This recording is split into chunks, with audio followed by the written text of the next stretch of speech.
Hey, Amethyst Virgo. This is going to be really quick because I did not go over this. I did not plan to do it. I was just going through the reports available on the software that I use install Usher. Now, this is a B rating. So, on Solar Fire, if it is a B rating, that means that you don't actually know if it's 100% accurate. So, an AA rating in when something's loaded into the system means that it's certified. An A reading is something that's kind of certified, and a B is like it's shaky. There was no birth, like the it's not the person who put this chart in saw the birth certificate. It might be a B could be more like public record. I mean, or like a memory.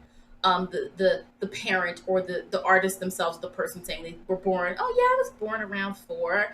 Most people are not born on the dot. So the fact that it says 4 o'clock a.m. Some people are. I'm doing a chart for someone who's born at 3 a.m. So it does happen, but I wanted to just briefly look at this and see if there are any things that we noticed. So, any conditions for him being a child star? Well, already, being a Libra sun makes somebody noticeable. So, if you're a talented person at a very young age and you have any certain placements in the chart, so especially I would say Leo, Libra, who else? Leo and Libra are going to be open to using their talents early. They like the praise. It doesn't make them self conscious, it actually feeds them. So having this here would definitely indicate that if the sun is, well, he does have the sun in Libra. We know that is for sure no matter what. I do think this is similar to what his chart would be because he has a lot of placements in the bottom of this chart showing that a lot of activity happened during his childhood, okay? Likely also some changes within the family dynamic with this Sagittarius on the cusp of the fourth house. But for the better, Sagittarius can represent going forward, going new places.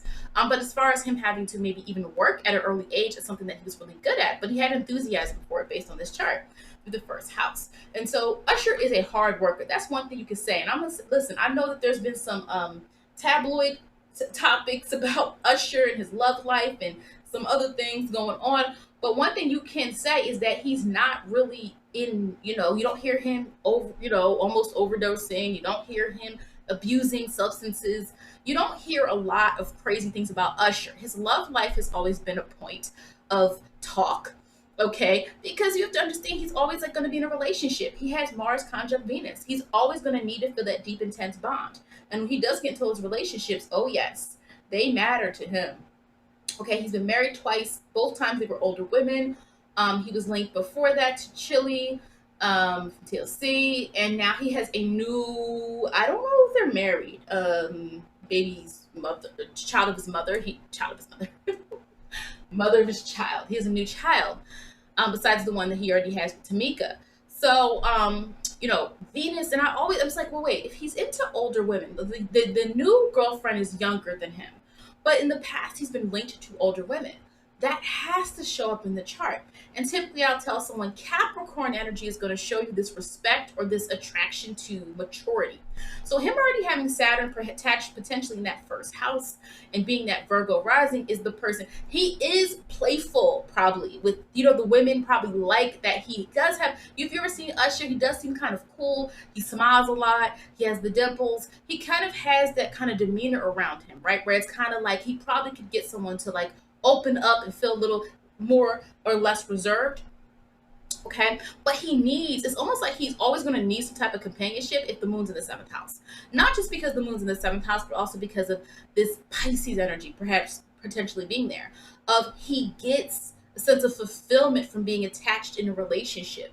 And also, we notice that he has to be careful with that because his south node, no matter how we slice or dice it, the south node being in Pisces conjunct his moon, he has to eventually, or he has established himself within his own career, his own identity through self improvement. So even if he always is in a relationship, he also has to be challenging himself to improve his image, his self, and be on his own best behavior. I'm gonna also say like health should definitely be something that he's a dancer, he's a musician. He's a music artist. He knows how to keep himself fit, but that's very important with Saturn being in Virgo and the Virgo rising in general. The fifth house, meaning he likes fit. I mean, the fifth house, the fifth degree, he enjoys it. He likes working out. He likes dancing. He likes keeping himself healthy. But yes, so as far as now, something to see. As far as his talent goes, the women, the older women, this is why I am inclined to believe this chart could be somewhat reliable. Because I'm like, there's no Capricorn energy. What do we have here? The 22nd degree. And the 22nd degree with the degree system that I use is related to Capricorn. That is age. That is maturity. That is time. And so we're seeing here, right, that he enjoys the maturity of some of these women. Now, again, he's now with this younger woman. I'm not sure, maybe he just wanted to try something new. She's younger than him. His wives have been older. But here we do see that there's some type of energy here relating to being more apt to be attracted, especially 22nd degree. And then also, if we wanted to look into that, we have Capricorn on the cusp of the fifth house of dating, of flirting, of all those little lighthearted things. Again, we know the fifth house is more than that. Talents, hobbies, children. I have a video on the fifth house, but again, this is a quick rundown. But look right here, Capricorn, fifth degree.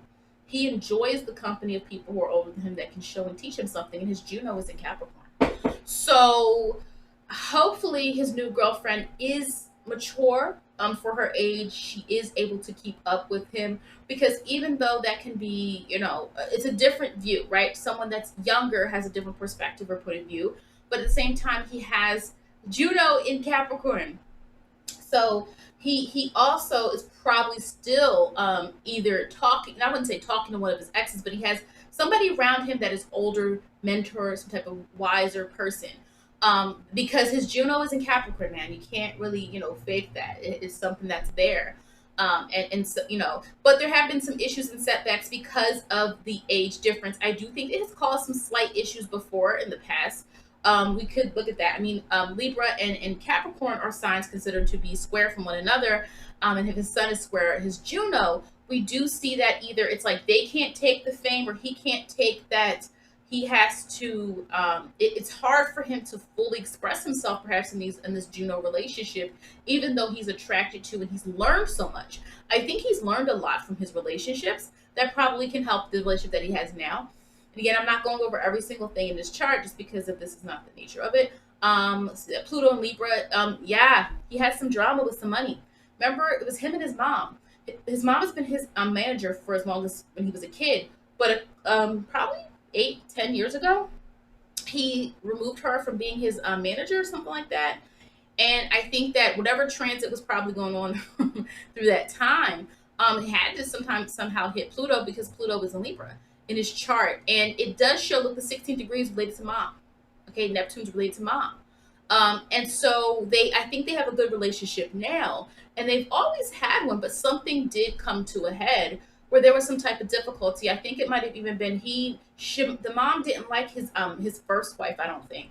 I think there were some issues there. So Pluto sometimes can represent, like, yes, it could be a person who's great with bonding well with other people, being a great mediator between the two. I think Usher even tried. But again, I'm sensing this, and I don't know this for sure, but I think he tried to get them to get along with each other, but it didn't really happen in that way. So I do think that there's some energy here relating to that. And also, as far as his music, his voice and the musician in him, the fifth house we see is Capricorn. He is a hard worker. He's a hard worker. Okay, he works very hard on his craft, on his work. As you can see, like, I don't think there's ever been a bad Usher album. I'm sorry. Even when he kind of changes his music up a little bit, there's no bad. Like, he still brings it.